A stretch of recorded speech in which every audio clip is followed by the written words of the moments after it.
Hello and welcome. You're watching Sunday Politics live on Channels Television. I'm Kayode Kikyolu here in Lagos. It's 11 days to the end of the year 2020, a year that will go down as one of the most eventful, most challenging years on record. From the global pandemic, it's COVID-19, which is still very much with us, to national challenges which Nigeria continues to contend with on various fronts. Now, if there was a list of those challenges, security will be right there at the very top. With the usual suspects, terrorism in the northeast, banditry in the north, kidnappings across the country, intercommunal clashes, farmers-herders clashes, I can go on. And they're all well represented in the 2020 catalogue of security incidents. That's if there was indeed anything like that. But the sad part is hundreds have lost their lives in mostly preventable attacks. But there's a government, right? A government that is charged with the primary responsibility of security and welfare of its people.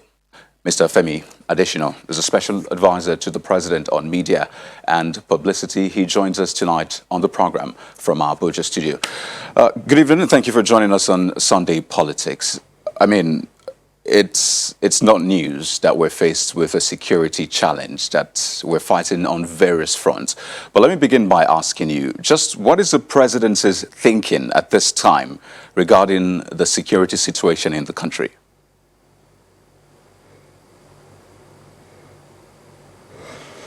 Thank you. Good evening. You said in your intro that the country was faced with many challenges and security is one of them, and that is quite true.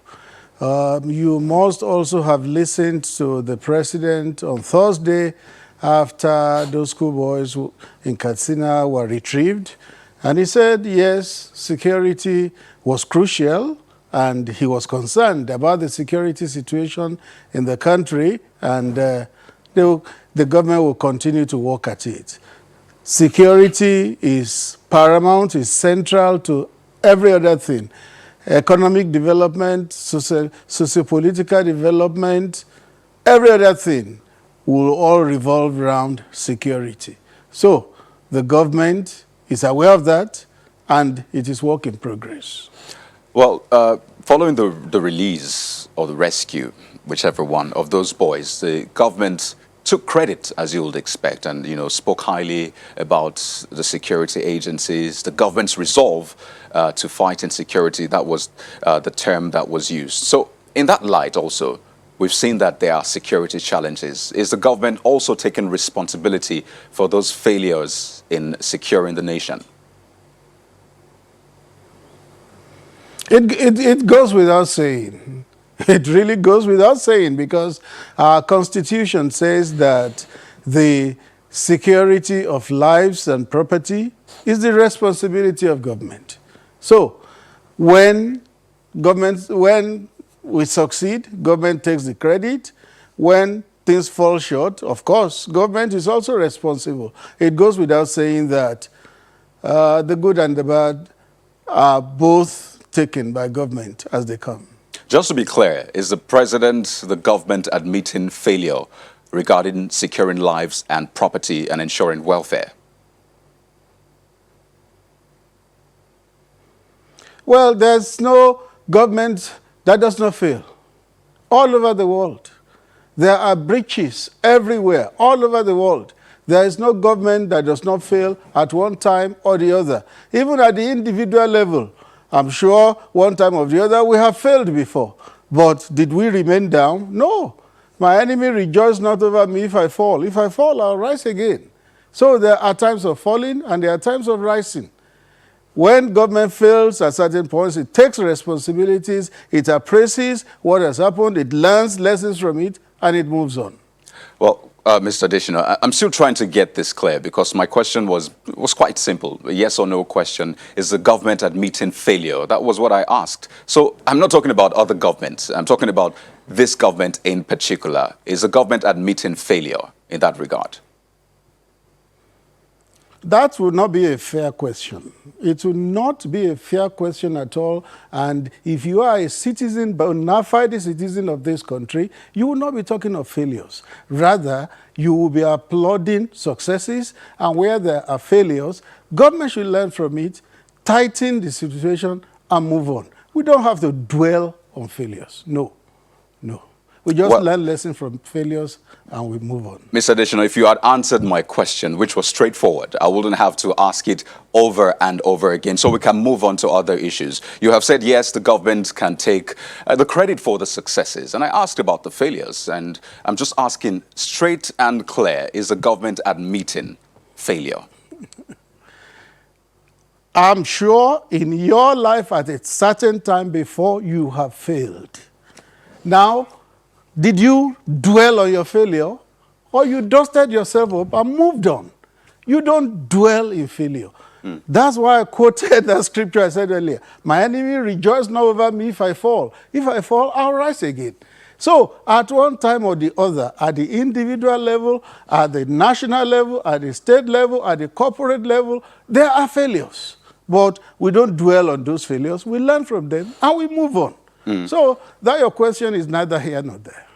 Well, it was clear. It was a yes or no question, Mr. Additional. But it's important to actually know where we are so we can know how much It could be your impression that it was yes or no.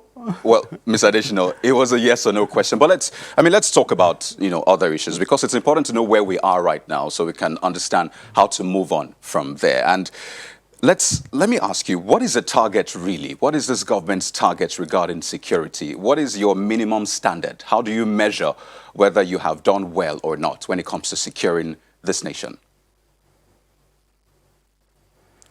Well, you observe that in 2015, when this government was campaigning, it campaigned on a tripod. And in that order, when the president himself will recount it, he lists it in this order. We will secure the country. We will revive the economy. And we will fight corruption. It's in that order. So security is always number one. The president keeps saying that you cannot manage a country that you have not secured. You cannot. So you must first secure a country before you can manage it effectively. And when the government was going to campaign, the government and the party were going to campaign for election in 2019, those three priorities came up again in that same order: security, revive the economy, and fight corruption. So it shows you where security is in the pecking order for this government. Right. So the question I asked again is, so how does the government measure its performance in that sense? So what is the minimum standard? What are we trying to achieve? I think that's quite clear. What security situation are we trying to achieve in this country? So everybody is at least on the same page. There's a popular saying that what is not measured does not get done. So it shows you that when the government says we want to secure the country, there are certain indices it will love to see. It will love to see that kidnappings are reduced to the barest minimum, if not completely eradicated. It will love to see insurgency come to an end. It will love to see banditry completely eradicated. It will love to see armed robbery reduced to a minimum. So it's so easy to measure security successes. You measure it against what the challenges are and what are the things you have recorded. Right. Well, in the aftermath of that kidnapping and the eventual release, a statement was put out from the president asking Nigerians, in fact, let me just quote, "I ask Nigerians to be patient and fair to us as we deal with the challenges of security, the economy, and corruption. We will not relent." But, the part I'd like you to just help clear up is the patience part. Just how long is this government asking Nigerians to be patient for? Because there needs to be a timeline to achieving goals. I know you appreciate that. So just how long is this government asking for? That patience will never run out. It should never run out. Throughout the life of this government, in the life of succeeding government, in the life of all governments to come, the citizenry will have to be patient with government at any given time. Because challenges are not something you just wave a magic wand and they disappear. No. Challenges will always be there. You will succeed up to a certain level at some times. At some times, you may not succeed too much. Challenges will always be there. So the citizenry must always be patient with government. That is what that statement simply meant. So there's no timeline to this patience. It just simply says, well, even if it takes us 3 years or more, just be patient. Am I right? Yes, it is said that patience is a conquering virtue. If you are patient, eventually you will conquer. Patience must be elastic. Must be elastic. It is not something that you will get to a point and you say, well, patience has run out. It doesn't work like that. Patience must be a continuous thing.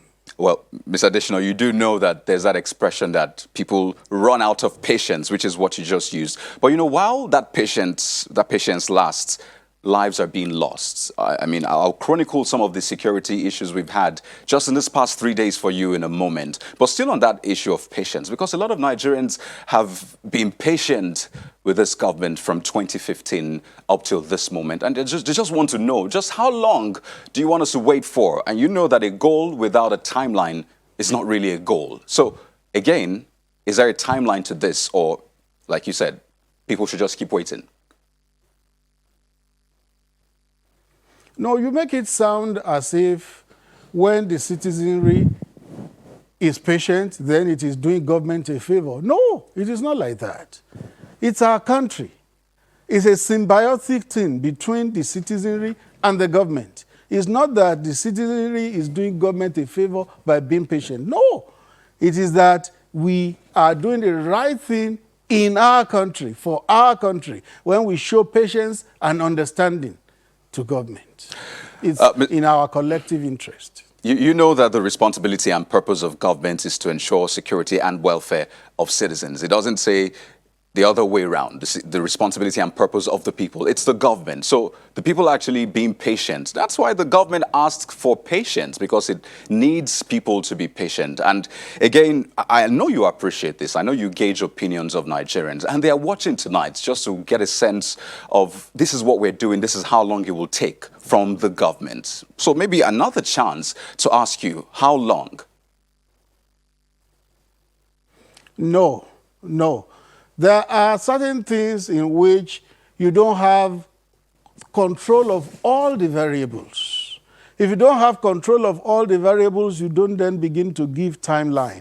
And security is not something that you will give a timeline that by this time or this time or this time, we will accomplish this. All over the world, security is a continuous thing. It's a continuous thing. Even the most advanced countries in terms of security and equipment and security agencies' performance and all that, they still are working at it. So that is why a government cannot say, by this time we will accomplish this, we will accomplish this. It's a continuous process. All that matters is that you work at it, you stay on it. Well, you said that there's some variables that are not in the control of government. I believe that's the context you were speaking. So help Nigerians understand, what are those variables that are out of your hand? You know, for instance, you look at the entire Sahel region, from Mauritania to Burkina Faso to Mali to Niger to Nigeria. See all that is happening in terms of armed banditry, in terms of killers. Many times the president has explained these things, that a lot of the people that Gaddafi used to entrench himself in government for over 42 years were taught nothing but to shoot and kill. And then when Gaddafi fell, they dispersed with their weapons. And they are all over the Sahel, causing mayhem, killings, because that's the only thing they need to do. And it's not peculiar to Nigeria. It's along the entire belt. So it is not within the control of the government totally. And it is not peculiar to Nigeria alone. Small arms are everywhere in this country, small arms. How do you begin to mop up those small arms? Remember what happened during the NSAS campaign? You know how many police stations were invaded? You know how many arms and ammunition ended in wrong hands? So these are some of the challenges that come up from time to time. Therefore, until those challenges are surmounted in one way or the other, you cannot just pontificate and say, at a time like this, we will stop this. All that matters is continue to work at it. Okay, I'd like you to listen to a statement. We had an interview, a conversation with the co-convener of Bring Back Our Girls, the former minister in Nigeria, and she spoke about the security situation, especially the abduction and eventual release of the Kankara boys. I'd like you to take a listen to some of the issues you raised and get your response to it. Why do we find comfort in pretending that a lie is true and that truth is lie? I'm not going to be part of it. I'm sorry. Well, the government has to explain to us what happened on the Kankara matter. They must tell us what happened. They haven't told us. There is too much murkiness around this. There's a lot of monkey business that they need to explain to us. Is this government trying to shore up its credibility by pretending that an abduction happened and then they got the children back? This would be too, heinous a thing to do to young children. Well, Mr. Adesina, you listened to her raising some issues, and she's not the only one who has spoken about that. So let me get your response to those points she made. Well, Mrs. Obieze-Kosili is just one person. She has a right to her opinion. It doesn't make her opinion the gospel truth, but she has a right to it. If you have also noticed on social media, there has been a juxtaposition of what she said before those boys were rescued, believing that there was an abduction. Now, because government recorded a success, suddenly she didn't believe again. She has a right to it. And anybody who is of that same mind, what I'll just tell them is that, well, a fair mind, a decent mind believes all things. Anybody that chooses not to believe, the onus of proof is on that person. Is this government worried about its credibility? Because she also pointed that out. No. Every government must seek to preserve the credibility that got it into power. This government remains credible. It remains credible. Some people will want to tarnish the credibility of the government. But I think it will just be a losing battle, because this government remains credible to Nigerians that can discern. Not those who have closed their minds, not those who have ossified minds. Those who have open minds know that this is a credible government. It continues to deal with Nigerians honestly. It continues to do things to the best of its ability. Anybody that will not believe has a right not to believe. You know, I would have been shocked, really, if you had said that this government had issues with its credibility. I mean, you'll definitely speak very highly of the government. But regarding the issue, you talked about timelines. I recall when the president came into power in 2015, and you talked about the campaign promises. Quite simple: security, the economy, and fight against corruption. And just months after he was sworn in, he had a meeting with service chiefs. And, well, here's the thing, we're due for a break in a minute, but I'd like to get your beginning response before we go for that break. And this is what the president says. He said, you need to team up with other stakeholders to come with a well-coordinated joint effort, which will bring a desired end to these insurgencies within 3 months. Now, that was the president giving a timeline to ending insurgency. Oh, well, we have to go on a break because of our time. But when I return from this break, I'd like to get your response to that, because I was the president given a timeline. It's not just 3 months after that. It is over 5 months. So we'll go on this break, Mr. Adesina. And when we return, we'll get your response to issues about setting a timeline. So please join us again.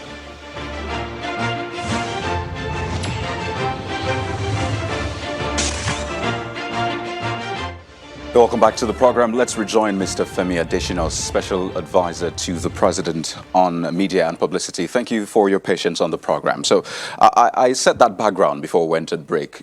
reminding you that the president has set timelines in the past, contrary to what you said about not setting timelines regarding ending security in the country. So how is that different from now? No, they're not the same thing.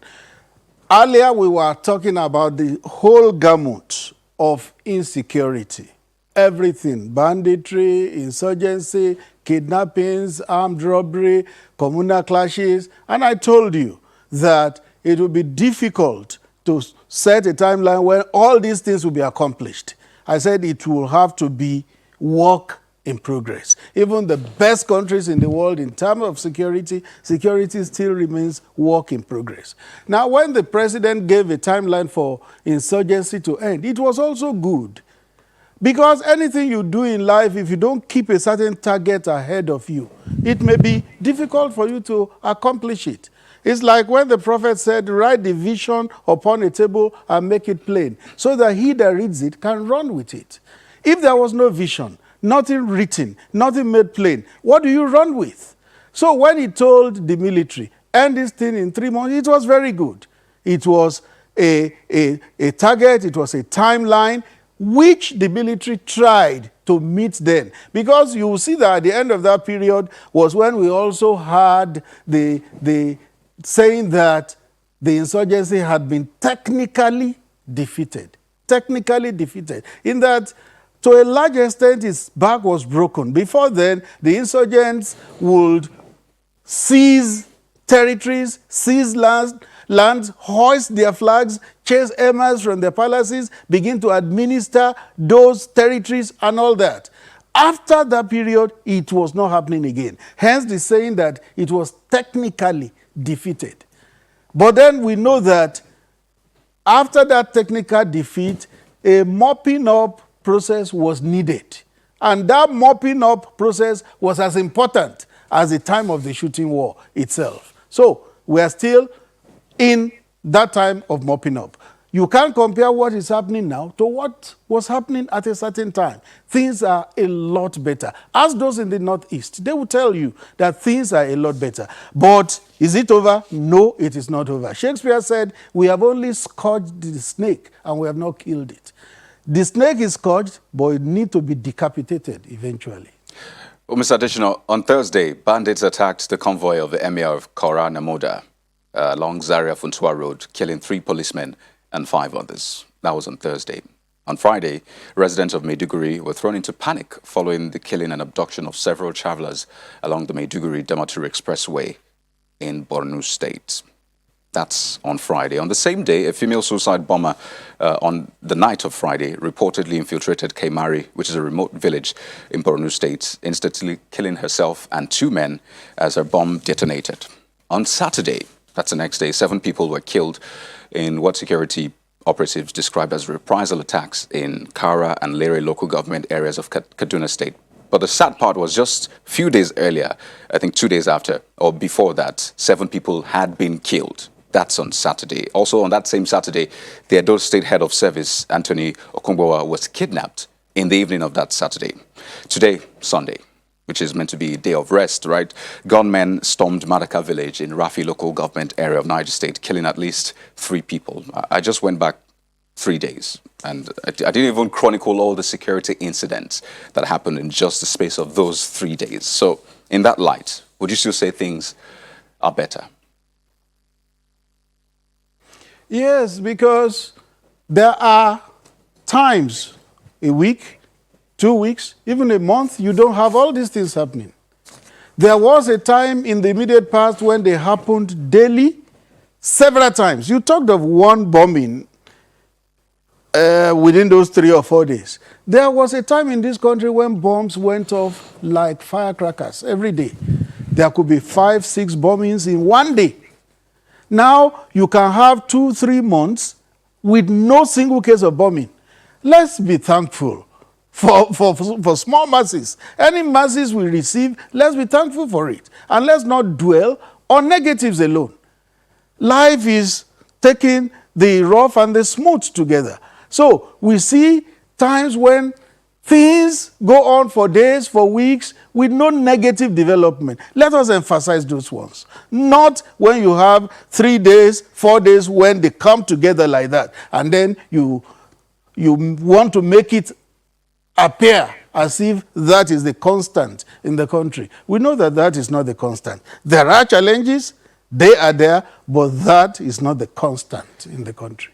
Well, Mr. Additional, the question now will be, was this the promise that this government presented to Nigerians? Was it, well, we'll have security challenges, okay? It won't be constant, but we'll have once, and of course, I just detailed about 6 different attacks. Was this kind of promise, was this the promise that this government gave to Nigerians before coming into government? Yes,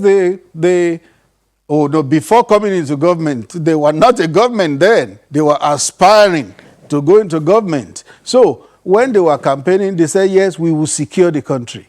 And when they were campaigning again in 2019, security still remained number 1. So that shows that the government appreciates that security is an issue in the country, and it will stay under security till things get better. Just on Thursday, the president also said the security agencies could do better.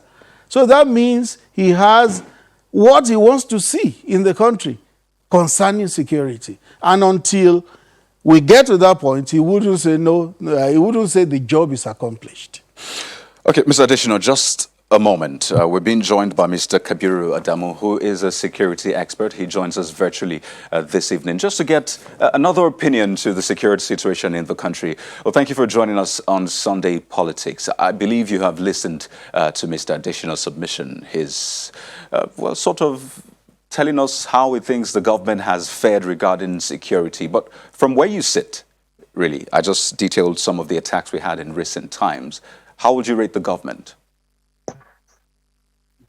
Well, the government made a promise to secure lives and property. And I think going by the last statement by President Buhari from Katsina, when he met the Kankara boys, he reiterated that promise. Now, that the interpretation of the success of the government would be determined by where you are and how you've been impacted by security. I know the people in the Northeast, as an example, would praise to a larger extent some of the successes of the Buhari administration. However, in the Northwest, unfortunately, the banditry issue has grown under the administration. So it depends on where you are in the country. On the whole, however, I would say there has been successes here and there, but unfortunately, again, there have been some decline in terms of performances and security in other aspects. What would you say is the reason for this decline? Several reasons. In terms of policy, I would commend hugely the Buhari administration. There are several policy developments that the Buhari administration has introduced that previous governments have never even bothered to look at in the area of security. The Police Act 2020 is an example. We were using a police act that was handed over to us really by our colonial masters, as it were, forgive my use of that language, that really lacked any civil liberties in it. But then this administration has come in with a police act that has elements of the protection of my and your civil liberties. NSAS was as a result of the absence of the protection of those civil liberties within the act. The revised National Strategy 2019 is another very commendable act. The Counter-Terrorism Strategy 2016, also a very commendable act. The challenge, however, unfortunately, is in the implementation of those acts. So that's the area I would probably ask the Buhari administration to focus on. How do they transfer those beautiful policies into workable documents? So implementation framework for the various policies, the various laws, I think is the way to go. I just gave the example of the Police Act 2020. We were yet to see an implementation framework for that act. The revised National Strategy 2019, we are yet to see an implementation framework. The second challenge I think the administration has had over time is also the absence of what I would call a monitoring and evaluation framework within the security subsector. You asked Mr. Additional several questions. You reeled out some statistics.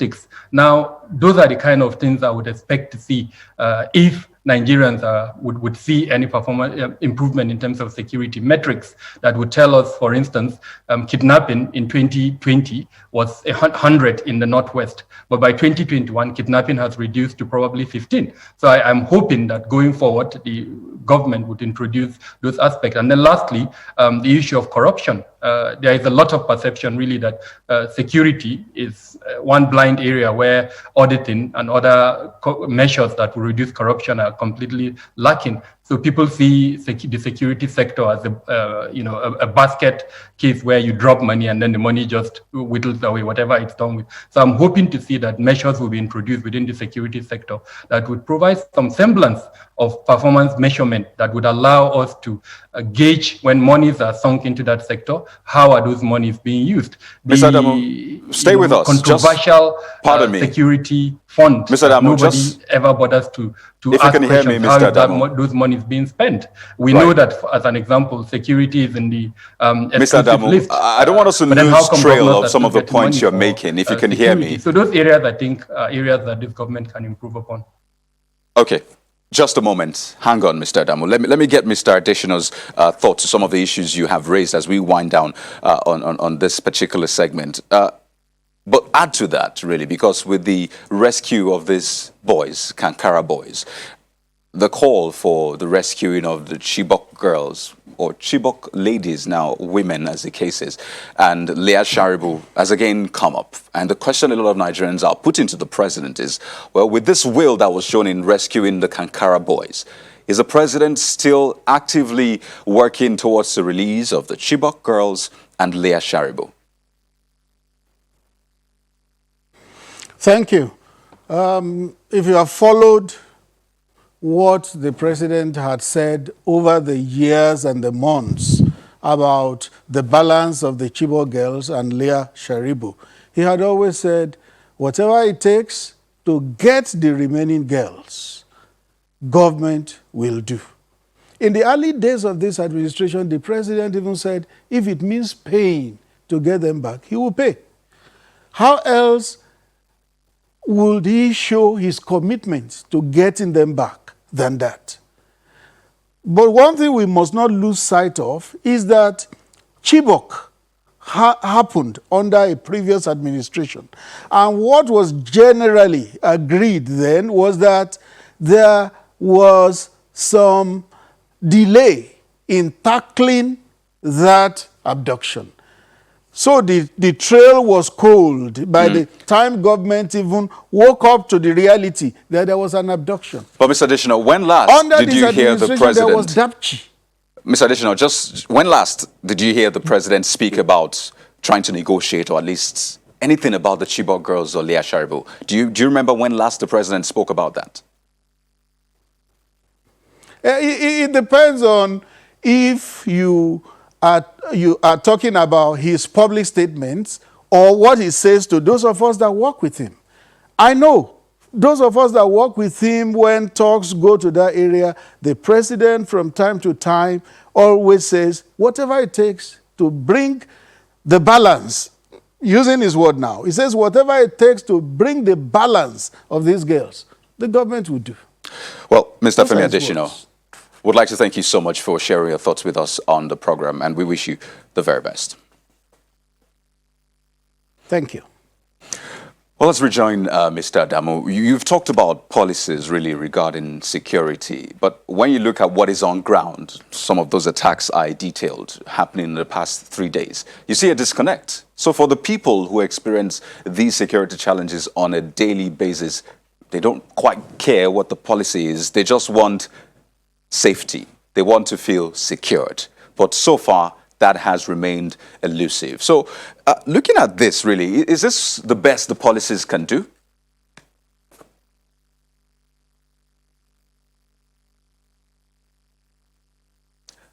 Earlier, Mr. Adamu, policies are only good, really, if they are implemented. There is no...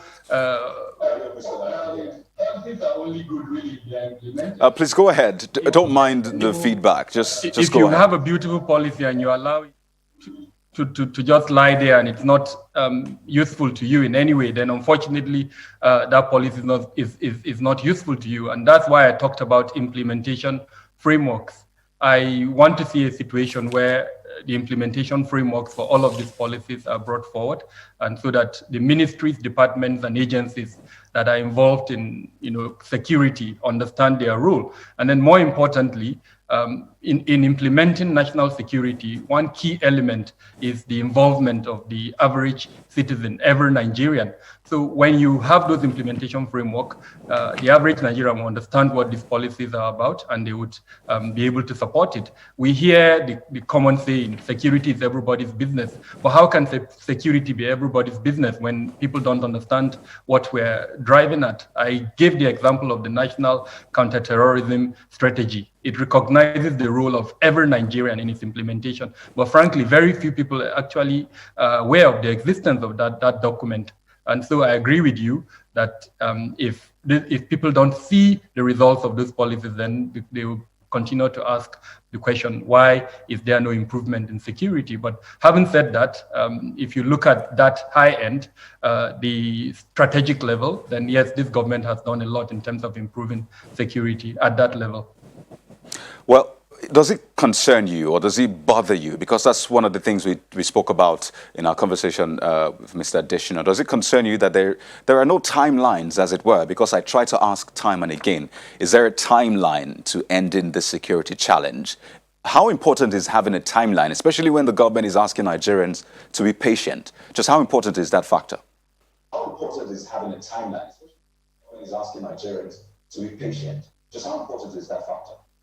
So when I talked of implementation frameworks, the implementation framework would identify key performance indicators. It will also provide timelines for the achievement of those key performance indicators. And then that would allow you to measure performances. So yes, I agree totally that the absence of what I would call metrics in our security system is a huge issue. And to that extent, perhaps if the government sits back and appreciates, even ask itself the critical question, where are we heading to? What are we trying to achieve? And then, of course, introduce these key performance indicators. When I mentioned metrics in the beginning, if you've got a kid in primary 3, as an example, and then he comes back to you at the beginning of first term with his result, maybe there are 20 in the class, and he scored 15.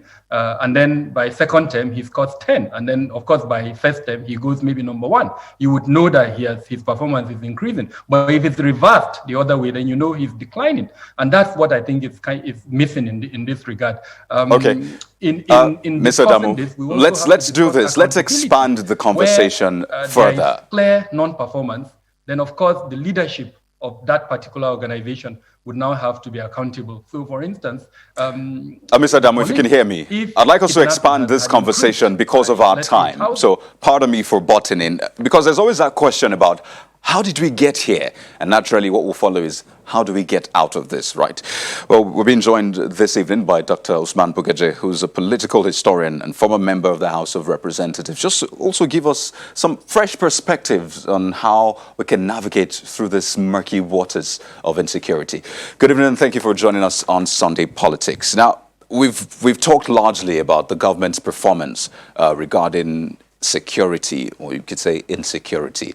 I know that you are from Katsina State. We've just talked about the rescuing of the Kankara boys. And what still bothers a lot of people is how this has lingered for a long time. You are a historian. You have studied this. You have even published works regarding this. So when you look at all this happening, what do you see? Well, Kaede, thank you very much for allowing me to participate in this very important conversation. I think when you use the word linger, I think you are underestimating the depth of the crisis. This crisis is not lingering, it's worsening. And you can see it in the, the increase in the frequency of attacks, in the quantum of attacks, and you can see how these bandits and insurgents are becoming emboldened and becoming, sort of claiming more grounds, and we are really heading into a very serious crisis. So I don't want us to underestimate it. We need to be fair to what is exactly happening now. How did we get here? It's very clear. I'm glad the last speaker talked about KPIs, key performance indicators. Now let me make this statement, which is very well acknowledged, that governance in the 21st century is a corporate scientific business. You have got to have very clear objectives. You have got to have break down these objectives to targets with timelines, and you have got to have key performance indicators. In fact, even ministers that you appoint or head of government parastatals, they don't just simply collect an appointment letter like I've seen we do in this government and even previous governments. No, they always come with, or they should always come with, a key performance indicator, so that at the end of the year, or whatever time or frequency that we choose, we evaluate and find out, are we actually achieving those objectives that we have set out to achieve, or are we not? And this way, we can be scientific in what we are doing. But this situation where you you just appoint someone, and then he does what he likes for as long as he wants to, and nothing really changes. Things are worsening, and you don't do anything. You can't achieve anything. And what's the point of government if you cannot secure life and property? So we are here because our governance structures are faulty in the first place, and the leadership recruitment mechanism within the political parties are faulty. The political parties themselves, they lack content, they lack conscience, they lack what you might call they lack what it takes to deliver, because and I'm here talking about not just the ruling party but even the opposition party. In fact, a lot of the parties in this country really are not there to solve the problems of this country. Well, they are quite there an important to bring point. People in power. They acquire the perks of office, but they don't deliver. We have not taken the issue of governance seriously as we should. Well, quite an important point you have raised, and would like to explore that in a moment. But we need to take this quick break. So please join us again.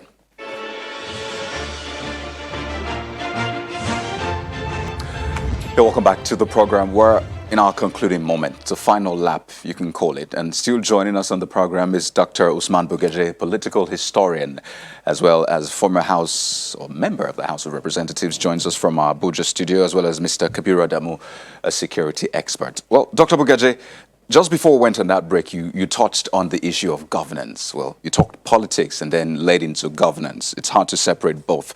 But, regarding governance, you have partly been a part of this government before it came into power. And I recall in 2016, during an interview with South African media, you said that this government has made remarkable progress in the area of security, specifically terrorism. Now, that was in 2016, but in 2020, you believe the government has failed. In fact, you've called for some drastic measures. So what changed within that period?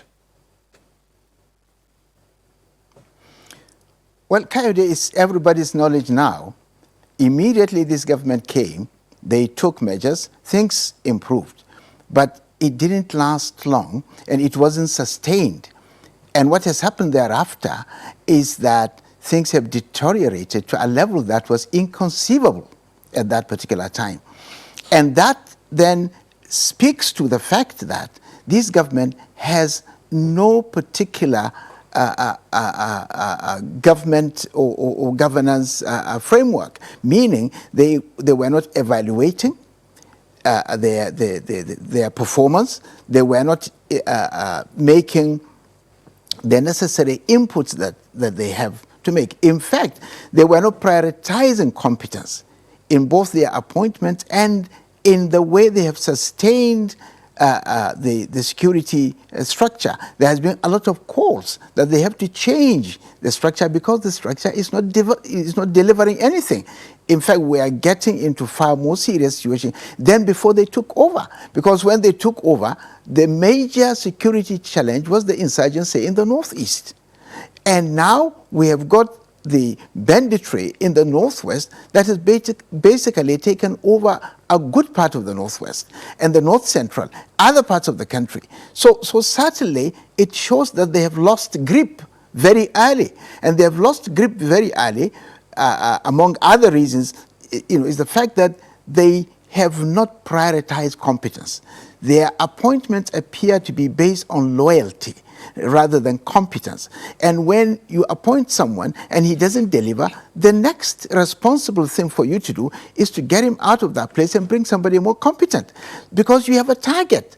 And if you don't have a target, then you are not really governing. You are just simply sitting there enjoying the perks of office and then using media and other sources to simply gloss over your own images. So look, you have got to evaluate yourself every now and then if you want to achieve. If you cannot evaluate yourself, there is nothing else you can achieve. I think time and again you have spoken about appointments. In fact, just before the break, you said there were some people appointed and they're doing what they like. A lot of people have offered solutions. Some have said the service chiefs must go at various levels. In fact, some have called for the presidents to resign, something that's drastic. Where lies the solution for you? The solution is basically that those who are presently in government must listen. They must listen to citizens. They must listen to experts. There is no point in this arrogance.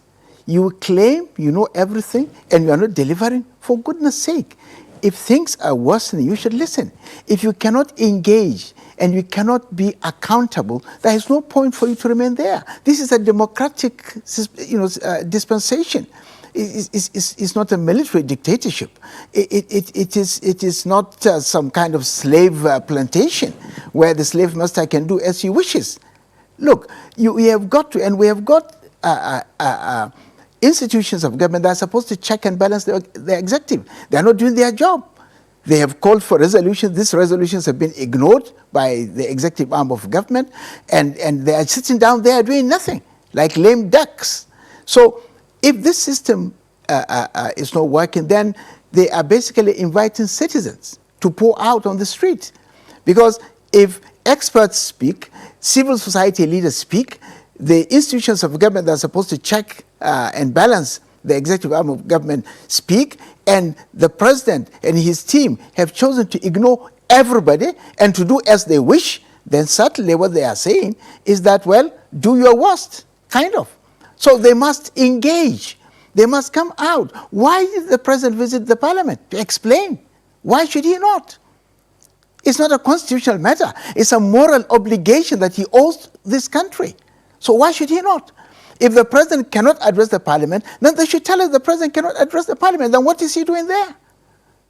It's simple. Well, Dr. Bugaji, we're in our final moments, but let me see if I can get Mr. Kabiru's closing thoughts on this, if you can, in 30 minutes. I mean, he has expressed some of the issues he has with the government. He says this government is not listening. Is that the way this government comes across to you as well?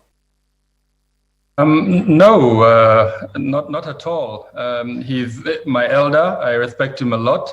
But I also want to mention that there are centrifugal forces that play in Nigeria. Some of these centrifugal forces are political, and he's of the political class. These centrifugal forces, the more they pull, the more, unfortunately, we would see this type of situation in Nigeria.